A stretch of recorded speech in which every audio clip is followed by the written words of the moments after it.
રાજહંસ nature club trust અને Sardar Patel education ઇન્સ્ટિટ્યૂટના સંયુક્ત ઉપક્રમે સિંહ દિવસ ઉજવાયો।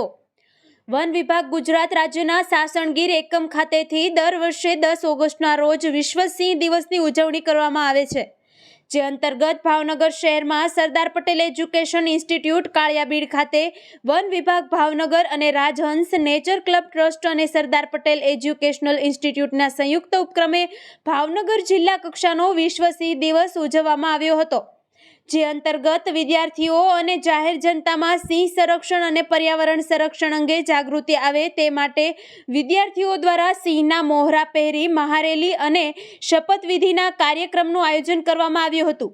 આ સિંહ દિવસના કાર્યક્રમમાં મોટી સંખ્યામાં વિદ્યાર્થીઓ જોડાયા હતા।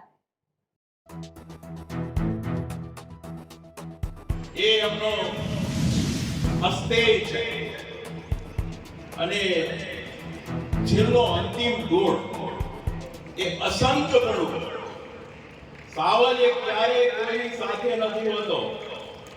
અસંખ્ય જીવનમાં દરેક વ્યક્તિએ જો એ અસંખ્ય રહેતા શીખી જાય તો એ સ્વની સાથે વાત કરી શકે, સ્વની સાથે જીવી શકે।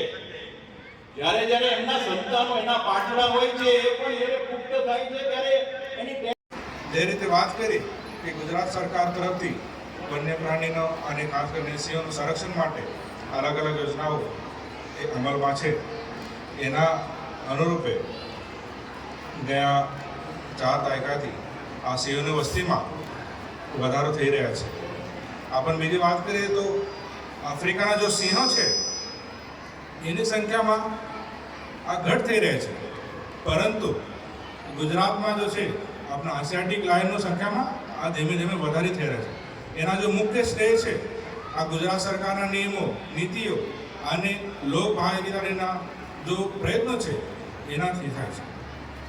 જે રીતે નાટકમાં આપણે જોયા કે ગુજરાત સરકાર તરફથી અને વન વિભાગ તરફથી અલગ અલગ સ્કીમો, યોજનાઓ એ અમલમાં છે, જેના કારણે એના એક સારા રીતે સંરક્ષણ થાય અને કોઈ પણ જાનહાનિ કે કોઈ પણ નુકસાન થાય તો એના આપણ એક કોમ્પન્સેશન આપીએ છીએ। આપણે અત્યારે વાત કરીએ તો ભાવનગર જો જિલ્લો છે અત્યારે બ્રોજગીર વિસ્તારમાં એમનો આવર લેવામાં આવે છે।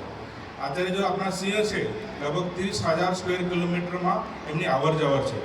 ગુજરાતના 11 જિલ્લાઓમાં એમની વસવાટ છે અને ખાસ કરીને આપણે વાત કરીએ તો ભાવનગરમાં બધા તાલુકામાં એમના સિંહના અત્યારે અવર જવર ચાલુ થઈ ગયા છે।